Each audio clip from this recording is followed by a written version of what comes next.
안녕하세요. 바른투자 커뮤니티 주식부자 양성소 멘토를 맡고 있는 이빨톡톡입니다. 자, 오늘 이제 해볼 이야기는 오랜만에 이제 시장 이야기를 한번 해보려고 그래요. 자, 시장은 이제 돌아섰습니다. 이게 돌아선 게 거의 확인이 됐고요. 대외적인 악재 부분에서도 가장 크게 이제 시장을 누르고 있었던 게 미중 무역 분쟁이었죠. 자, 이 부분에서 이게 이제 협상 1단계. 뭐 1단계 협상이니 하면서 요런 부분들이 저번 주에 이제 언급이 되면서 목요일날 금요일날 이제 크게 올랐었잖아요. 그 전까지만 보면 어때요? 뭐 있었어요? 뭐 20일째 뭐 사상 최대로 외국인들이 매도를 하고 있다. 4년 만에 최대 폭이다. 4년 만에 연속 순매도가 무슨 어쩌고 저쩌고 있다. 한국 망했다. 이런 이야기들이 언론에 다 도배되니까 어떻게 돼요? 요 발표 딱 되고 나자마자 급등을 했단 말이에요. 자, 이런 부분들이 예를 들어서 무역 협상이 안 됐다 그랬으면 어떻게 됐을까요? 뭐 더 빠졌겠죠. 더 빠졌는데 이런 부분들은 제한될 거다라는 거는 뭘로 알 수 있어요? 우리가 기업 가치, 시장 가치를 살펴보면 자, 2018년도 10월하고 지금 구간하고는 완전히 다른 부분이다라는 걸 알 수 있단 말이에요. 지수 위치는 비슷한 구간인데 그때랑 지금이랑은 완전히 흐름이 다른, 상황이 다른 그런 부분이다라는 걸 알고 있었기 때문에 제가 18년도 10월에는 이거는 바닥 근방이다 라는 거는 맞는 것 같은데 이게 확실하게 바닥일지는 봐야 된다라는 코멘트들을 많이 드렸어요. 그리고 2019년 8월 달에는 요번에도 요 부분들은 봐야 되는데 이게 코스피 2150포인트가 돌파하는 순간 이건 바닥 확률이 90% 이상 넘어갔다. 이제 이 바닥이라는 거는 거의 장기 바닥. 자, 거의 역사적으로 앞으로 이 자리는 오지 않을 바닥일 가능성이 굉장히 높다. 그러니까 지금 위치가 거의 역사적으로 그러니까 앞으로 뭐 평생 한국 전쟁이 없다는 전제하에 북한과의 전쟁이 없다는 전제하에 장기적으로 이 자리는 앞으로 오지 않을 구간일 가능성이 굉장히 높다 라는 말씀을 지금 드리고 있습니다. 왜 그렇게 생각하는지 그 부분들을 오늘 이야기를 해보려고 해요. 자, 그럼 시장은 돌아섰는데 우리는 이제 주식 투자를 하는 사람들이니까 이제 수익을 내야 된단 말이에요. 자, 그래서 주도 섹터는 뭐가 될 거냐?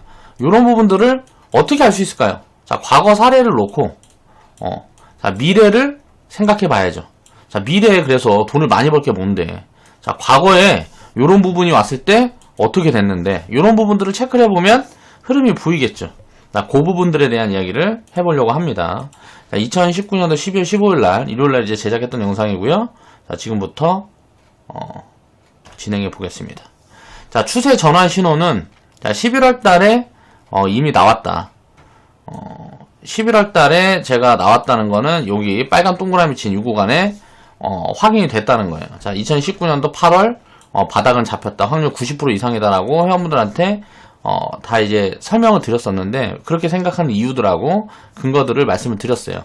그럼 이거 바닥이 나왔다라는 거는 요게 장기 바닥이라는 거지, 장기 바닥일 확률이 높다라는 거지, 요 구간은 깰 수 있는 거죠. 예를 들어서 무역 협상이 불발되거나 뭐거나 했으면 요런 자리들은 이탈이 됐을 수도 있었겠죠.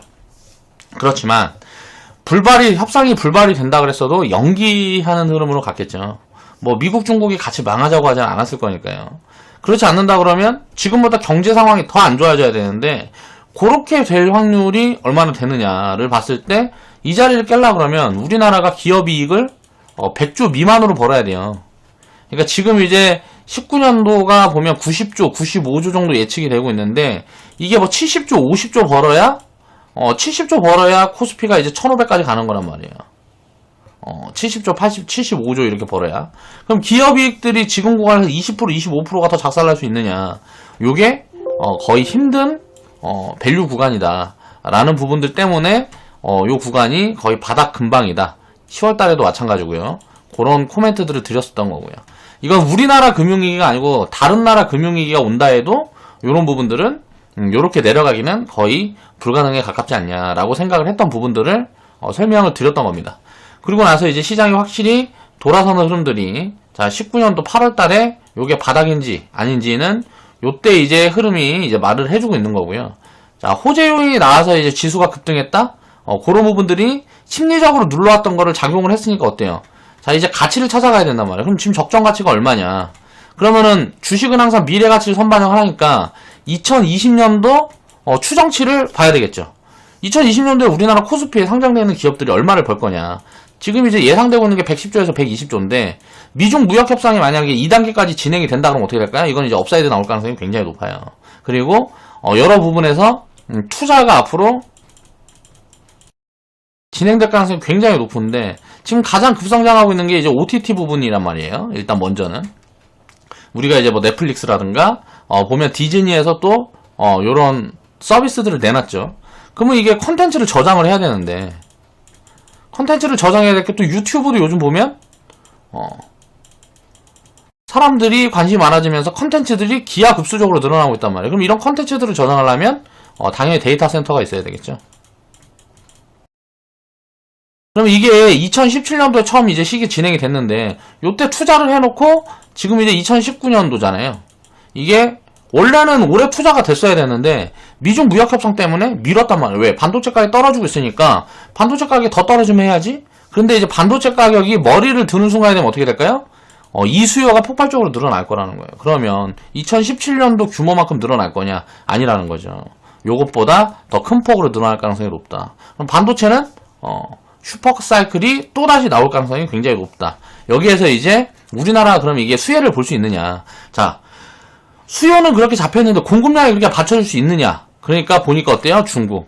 중국이 이제 미국에 거의 2년 가까이 두들겨 맞으면서 경제 상황이 많이 안 좋아졌어요. 그러니까 투자를 2년 전, 3년 전에 얘기했던 것만큼 적극적으로 해나갈 수가 없는 구간에 도달해 있습니다. 그렇기 때문에 투자 규모가 과거처럼 이렇게 적극적으로 해나갈 수 있는 거는 돈을 벌 수 있는 산업군에는 모르겠는데 반도체 같은 경우는 치킨 게임을 진행을 해야 돼요. 디스플레이처럼. 그렇게 할 수 있는 가능성이 굉장히 약해졌다. 그럼 우리나라의 경제 규모의 30%는 반도체가 가지고 있다고 보면 어떻게 될까요? 당연히 좋아질 가능성이 높겠죠. 여기에서 이제 다른 부분들이 채워줄 것들이 뭐가 있냐? 2차 전지라든가 등등이 있겠죠. 5G가 이제 또 상용화되고 뭐하고 하면 당연히 또 반도체 수요들은 기하급수적으로 이제 늘어나는 흐름들이 나올 거고 요런 부분들이 이제 실적으로 입혀지는 구간이 2021년도부터 본격적으로 나오기 시작할 건데 요게 아마 2020년도에 미리 반영될 가능성이 높다라고 개인적으로 보고 있습니다. 그렇게 되면 2020년도에는 버블장으로 진행될 가능성이 높지 않냐라는 게 개인적인 스탠스예요. 그래서 2018년도 10월 달에는 급락이 나오고 뭐하고 했지만 자, 바닥 근접했다라고 생각이 되는데 이게 바닥인지는 확인이 필요하다. 라고 코멘트를 드렸었어요. 이게 주가가 움직이는 걸 보면 지수가 움직이거나 주가가 움직이는 걸 보면 심리적인 부분에 대해서 단기적인 부분들이 움직이고 하다 보니까 가치라는 걸 사람들이 외면하게 되는데 결국은 이게 주가랑 가치는 연동이 된다라는 거를 장기적으로 공부를 해보고 과거 역사를 공부를 해보고 뭐하고 해보면 이게 이해가 돼요. 그렇기 때문에 주가가 가치보다 많이 빠져있을 때는 겁을 낼 필요가 없습니다. 요걸 겁을 내면 주식 투자에서 기회는 잡을 수가 없어요. 항상 요런 구간들이 보면 편입을 해놨으면 기가 막힌 타이밍이었다는 거죠. 요때도 마찬가지입니다. 자, 요때. 자, 지나고 와서 지수가 여기 있다고 생각을 해볼게요. 자, 3000포인트 가 있다. 4000포인트 가 있다. 그 자리에서는 어때요? 자, 2300포인트건, 예? 2000포인트건, 이거는 다 바닥 근방이란 말이에요. 바닥 아니면 무릎이라는 거죠. 근데 이런 시간이, 기업이 이만큼 성장하는 동안에 이런 노이즈들이 나왔을 때 포기를 하게 되면 주식 투자는 절대 장기적으로 해나갈 수가 없다는 부분들을 이해를 해야 된다는 거죠. 여기에서 이제 지수 흐름을 살펴보면, 자, 2019년도 7월, 8월 달에 있었던 부분들이 일본 수출 규제 부분이었어요. 자, 요 부분들의 노이즈가 나온 다음에 여기에 코스닥 같은 경우는 바이오 임상 실패가 줄줄이 나오면서 임상 실패 무슨 또 기술 수출 계약했던 거 해지되고 막 요런 부분들이 집중적으로 시총 상위 바이오 기업들의 주가를 끌어내리고 막 하한가 맞고 하면서 뭐 투심이 완전히 작살이 났었죠. 2017년도만 해도 바이오는 영원할 거다라고 다들 떠들 때예요. 그런 게 2년 만에 지금 요렇게 됐죠. 그 다음에 어떻게 돼요? 그런 부분들이 아직 투자 심리가 회복이 안 돼 있고 개인 투자자들 물린 자금들이 물려 있다 보니까 어때요? 자, 코스피하고 코스닥하고 괴리가 이렇게 만들어지고 있다. 이렇게 왜곡 흐름이 만들어지면서 자, 코스피에서 달렸던 건 뭐예요? 대표적인 게 삼성전자, SK하이닉스 반도체란 말이에요. 코스닥에 속해 있는 반도체 기업들이 굉장히 싼 종목들이 아직도 많이 있습니다. 자, 그런 부분들을 이해를 해야 되고요. 지금 신규 편입을 한다면 자, 소형주가 유리하다. 그러니까 대형주들은 반도체 같은 경우도 마찬가지고 먹을 게 예를 들어 대형주에서 50% 있으면 중소형주들에서는 지금 200%, 300%씩 상승 여력이 나올 수 있는 종목들이 눈에 보여집니다. 그러니까 그런 종목들 잘 찾아보시고 시황은 이 정도로 이야기를 해볼게요. 그래서 장기 바닥이 앞으로 2019년도 8월 바닥은 잡혔다라는 신호들이 지금 계속 나오고 있기 때문에 이 바닥은 역사적으로 5년 후고 10년 후고 다시 터치는 안 하는 구간이 될 가능성이 굉장히 높다. 왜? 자, 4차 산업이 본격적으로 진행이 되고 뭐고 하면 이렇게 규모가 입혀지는데 이 규모가 다시 밑으로 내려와서 이 4차 산업 시대 이전의 규모로 되돌아가는 거는 거의 뭐 불가능에 가깝다는 거죠. 우리나라가 사회주의 공산주의가 되거나 북한이랑 뭐 전쟁을 하거나 그런 뭐 정말 예상하기 힘든 상황이 벌어지지 않는 이상 그럴 가능성은 없는 바닥 구간이 아마 지금 만들어진 건지도 모른다라고 이해를 해야 될 것 같아요. 그래서 지금 보면은 아직도 소형주들은 밸류 매력이 있는 종목들이 굉장히 많기 때문에 이런 부분들을 잘 찾아보면 좋은 기회가 있을 것 같습니다. 자, 시장 흐름을 체크를 해봤습니다. 그러니까 지금 위치가 어디냐? 자, 저항 구간이 이 파란 선을 그어놓은 것들이 다 저항 구간이에요. 자, 초록색 동그라미가 이렇게 나온 구간에 과거에 이런 리스크들이 있을 때가 항상 이렇게 추세 이탈을 만들어주고, 자, 이 추세를 돌파한 이 순간에 나온 다음에 역사적으로 어떻게 됐느냐를 보면 항상 주도 섹터가 나왔다는 거예요. 요 부분들을 이제 오늘 이야기를 해봐야 되겠죠. 그럼 이 과거를 돌아보면서 지금은 뭔데? 라는 부분들을 생각을 해보겠습니다. 코스닥 같은 경우는 어때요? 2008년도 이후에 자, 주도 섹터가 없었어요. 왜 그럴까? 이게 닷컴 버블이 아직도 꺼지고 있었던 구간인 거예요. 자, IT 기업들은 움직였지만 코스닥이 대부분 다 IT에서 이제 바이오로 넘어가는 그런 초입 구간들이 요런 구간이 있었던 거죠. 여기에서 이제 바이오가 크게 나온 게 이제 셀트리온이 한 방에 터지면서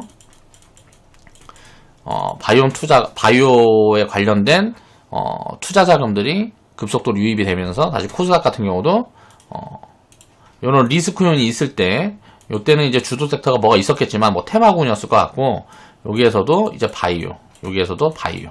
자, 코스피 같은 경우는 2008년도 이후에는 자, 차화정. 자, 2011년도 13년도 이후에는 화장품 음식료. 2015년도 브렉시트 이후에는 자, 반도체 2차전지 등이 주도 섹터로 들어섰습니다. 그럼 지금은 어떻게 될 건데? 자, 요런 부분들을 살펴보겠습니다. 어떻게 이걸 체크해 갈 건지 라는 부분들을 이야기를 해볼게요. 자, 2008년도를 돌아보면 어때요? 2008년도를 돌아보면 자, 글로벌 금융위기 이후에 2008년도에는 자, 미국의 모기지 사태, 리먼 브라더스 사태. 그러니까 리먼이라는 은행이 미국의 뭐 최대 은행이 자, 요 주식이란다. 주택담보대출을 이빠이 늘려놨는데 이게 버블이 껴있는데 여기다가 담보대출 계속 하다 보니까 나중에 이 돈을 못 받아서 파산한 거란 말이에요. 간단하게. 그러면서 이 리먼 브라더스 여기에 투자했던 전 세계 자금들이 어떻게 돼요? 다 충격을 받았죠. 야, 고수익주인데 하면서 여기로 돈이 다 몰렸는데 요게 부채를 못 받게 되니까 어떻게 해요? 작살이 난 거예요. 그게 전 세계 금융위기로 이어졌던 구간이 2008년도입니다. 자, 요런 리스크가 있은 다음에 다 망할 거다라고 했는데 미국은 망할 거다라고 했는데 미국은 망하지 않았죠. 자, 요 구간을 보면 어때요? 저항선을 이렇게 그려놓고 보니까 요 구간 돌파하는 구간에 이미 바닥에서 한 200% 300%가 나온단 말이에요. 요렇게 나와 있죠. 그 다음에 요런 것들이 자, 주도 섹터로 들어서는 자, 기아차 같은 경우 그러면서 이제 차화정, 자동차, 화학, 정유 섹터도 굉장히 강한 흐름을 내면서 자동차 섹터를 위주로 주도주 흐름을 만들어줬어요. 자, 지수는 이 바닥 구간이 이제 800에서 1000포인트니까 여기에서 2배에서 2.2배 정도 이제 움직였습니다. 지수가 2배 정도 움직였는데 주도 섹터는 어때요? 자, 10배, 20배 움직이는 거죠. 뭐라고요? 곱하기 5에서 곱하기 10은 움직인다. 지수보다 주도 섹터는. 이런 부분들을 이해를 해야 되고, 주도 섹터라는 건 뭐예요? 돈을 가장 많이 번다는 거예요. 가장 저평가되어 있는 구간에서 예를 들어서 업황이 턴어라운드 한다든가, 여기 그럼 시장이 좋아지면서 저평가 구간에서 한 번에 고평가 구간까지 가는 거예요. 그러니까 엄청나게 저평가됐다가 이게 고평가, 그러니까 버블까지 진행이 되니까 이 상승폭이 뭐 15배씩 나오는 거죠. 바닥에서 연결해놓고 보면. 요걸 다 먹는다는 게 아니고, 여기에서 샀든 여기에서 샀든 요런 자리에 사서 우리는 3배 5배만 늘려도 훌륭하다라는 관점으로 접근을 해보면 될 것 같아요. 자, 2008년도에는 요런 흐름이 만들어졌어요. 자, 요 초록색 흐름, 이 앞에서 보면, 자, 2008년도 초록색 흐름, 여기에서 이미 주도 섹터가 보였다는 거죠. 그러면 지금 2018년도, 2019년도에도 요 자리가 나왔으니까 보이겠네? 주도 섹터가 될 게 보이겠네? 보여요. 이게 뭐라고요? 반도체. 다른 섹터들은 반도체보다는 약할 가능성이 높아요. 그렇지만 미리 움직인 종목들도 있어요. 미리 움직인 게 뭐라고요? 자, OLED 모듈, 카메라 모듈. 우리 그거 갖고 있잖아요. 요거를 이제 어떻게 이제 대응을 해나가는지 회원분들은 미리미리 이거를 다 이거 보고 이미 이렇게 되었을 때만 이제 확인이 가능하단 말이야. 일반 사람들. 근데 우리는 어때요? 가치를 기반으로 공부를 해놓고 미리 차곡차곡 해놨으니까 포트폴리오에 다 들어있다고요. 그러면 이게 진짜 스윙이 날 때 계좌가 어떻게 되는지 이제부터는 경험을 할 때라는 거죠. 자, 2008년도에 이런 것들이 있었는데, 자, 이거는 과거 일이니까. 근데 왜 봐야 될까요? 왜 이렇게 됐는지를 이해를 해야 되는 거예요. 뭐가 있을까요? 한미 FTA. 이 한미 FTA가 맺어진 게 이게 몇 년도더라? 아무튼간 한참 후에 맺어지고 한참 후에 우리나라 기업들이 여기에서 이제 혜택을 많이 본 게 자동차 회사들이다 라는 부분 대충 이해를 해보면 될 것 같고, 2011년도에서 2013년도에는 유럽 위기가 있었습니다. 유럽 리스크 뭐 이런 부분들이 있었어요. 요런 것들이 보면 2011년도에는 이제 우리나라 같은 경우는 이제 환율을 강제적으로 뭐 만져가지고 혜택을 많이 받다 그래갖고 중국이랑 한국이랑 요걸 두들겨 맞았어요. 누구한테? 미국한테. 미국한테 이걸 두들겨 맞은다면 어때요? 자, 단기적으로 급락이 나왔죠. 그 다음에 이게 회복하는 기간이 이렇게 진행이 되고 추세 전환이 만들어진다면 어떻게 돼요? 또 주도 섹터가 나옵니다. 지수는 어때요? 이때는 지수는 왜 못 움직일까요? 자, 우리나라 100조를 벌 때니까 100조를 벌면서 이게 이익이 늘어나야 이게 늘어나는데 그대로 100조에 있었던 거예요. 화장품 섹터, 음식료 섹터 어때요? 자, 지수 쉽게 말하면 전체에서 요 섹터 규모가 작다 보니까 돈을 많이 벌어도 지수에 영향을 많이 주지 못하는 거예요. 그러면서 주도 섹터는 있었지만 지수는 어때요? 이렇게 긴다는 거예요. 지수가 겨우도 주도 섹터로 나온다라는 걸 이해를 해야 되는 거예요. 경제 총규모가 성장하지 못해도 성장하는 업종은 있다는 거죠. 성장하는 산업군들은 있다는 거예요. 그래서 주식 투자는 항상 가치를 기반으로 추적을 해나가다 보면 기회가 항상 만들어진다는 얘기를 하는 거죠. 2011년도, 2013년도에도 마찬가지로 2012년도에 추세 전환 흐름이 나왔죠. 그리고 2013년도에 리스크 한 번 더 나왔었는데, 리스크가 나올 때는 어때요? 얘네들 똑같이 조정을 받아요. 2013년도에 리스크가 나올 때는 똑같이 조정을 받아요. 그러면 지금 여기서 리스크가 또 나오면 어떻게 될까요? 또 조정을 이런 받는 시간들이 나올 수도 있겠죠. 이게 나올 수도 있고 2008년도처럼 이런 요인들이 안 나오고 그냥 바로 뻗어버릴 수도 있는 거예요. 요걸 알 수 있다 없다 모른다고.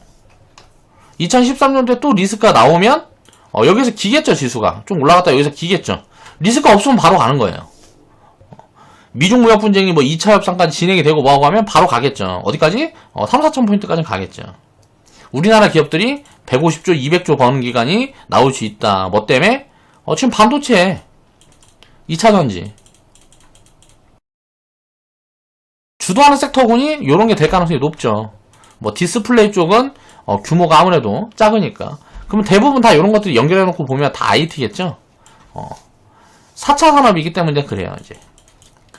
4차 산업은 뭐예요? 다 기계잖아요, 기계.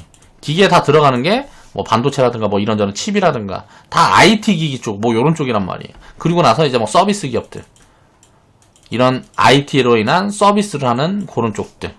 요런 쪽들이, 4차 산업 시대에는, 4차 산업 초입인 지금 구간에는, 갈 가능성이 높고, 기업들 가치를 분석을 해봐도 성장 모멘텀들이 그런 쪽에서 보인다는 거예요. 그러니까 2018년도에는 2019년도 지금부터 이후에는 2020년도에는 이렇게 쉬었다가 갈지 그냥 갈지 요것만 이제 결정을 해주면 된다는 거죠. 자, 추세는 돌렸다라는 게 확인이 됐다는 거예요. 2011년도에도 보여줬죠, 이런 부분들이. 2011년도 아니 2012년도에도. 자, 2012년도에는 기업이 이익이 늘어나지 못하면서 요때도 100조 벌었는데 요때도 100조 보니까 지수가 올라가지 못하는 거예요. 자, 코스피 총 기업들이 이익을 합해놓으니까 100조밖에 못 벌어. 그러니까 코스피가 2000에서 그냥 머물러 있는 거예요. 여기에서 더 가버렸으면 버블이었겠죠. 버블이 없이 그냥 진행이 됐다는 거예요. 여기에서는 어때요? 자, 40조 벌다가 이게 뭐 80조까지 올라오니까 버블이 살짝 끼면서 2011년도에 80조, 90조 뭐 이렇게 버니까 버블이 살짝 끼면서 한 2000포인트까지 이렇게 올라온 거고. 여기에서는 어때요? 이익이 그대로 있으니까 지수는 움직이지 못하고 돈을 많이 버는 그런 기업들에만 일부 이렇게 주도 섹터 흐름이 나왔다 라고 이해를 해보면 되겠죠. 그 다음에 2015년도 브렉시트 이후에는 어때요? 2015년도 브렉시트 이후에는 자, 반도체, OLED, 2차전지 등이 움직였는데 OLED 쪽은 중소형 중에 아주 극히 일부만, 그리고 2017년도에는 거의 투자가 진행이 됐습니다.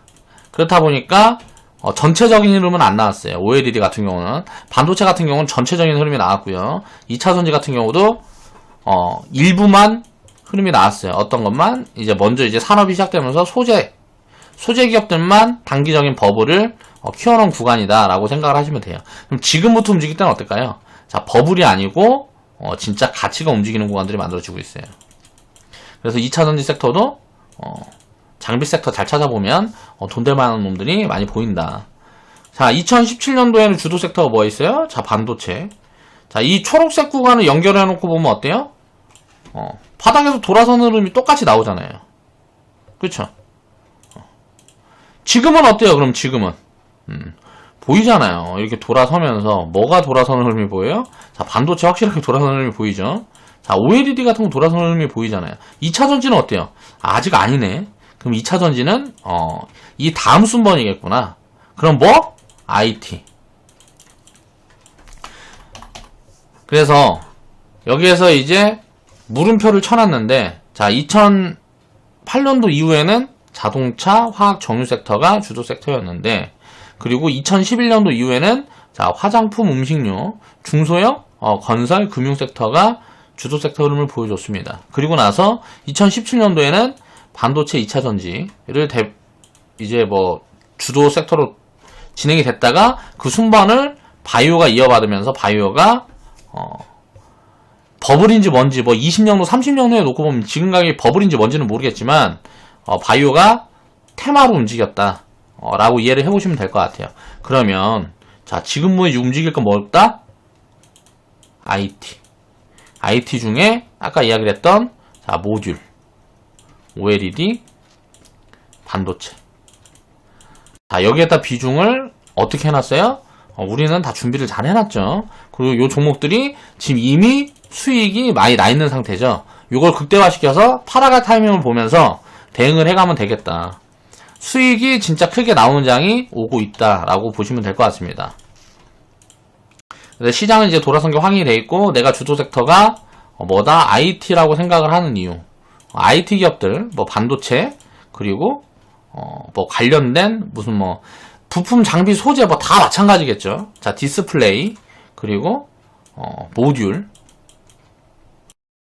관련주들이 지금 거의 뭐 최우선 주도 섹터라고 보고 있어요. 아직 못 움직여서 밸류 매력이 있는 종목들은 거의 한 40% 정도 보여집니다. 전체를 100으로 놓고 봤을 때 이미 60% 정도는 제 기준에서는 살 자리가 안 나오고요. 지금 이제 편입할 수 있는 부분은 한 40% 정도나 보여진다. 이런 것들 잘 찾아보셔서 이번에 좀 잘 담아 놓으시고, 그리고 진짜 좋은 장이 왔을 때 수익들 다들 많이 내셨으면 좋겠습니다. 자, 오늘 시황에 대한 부분들을 한번 짚어봤어요. 오늘 방송은 여기서 마무리하겠습니다.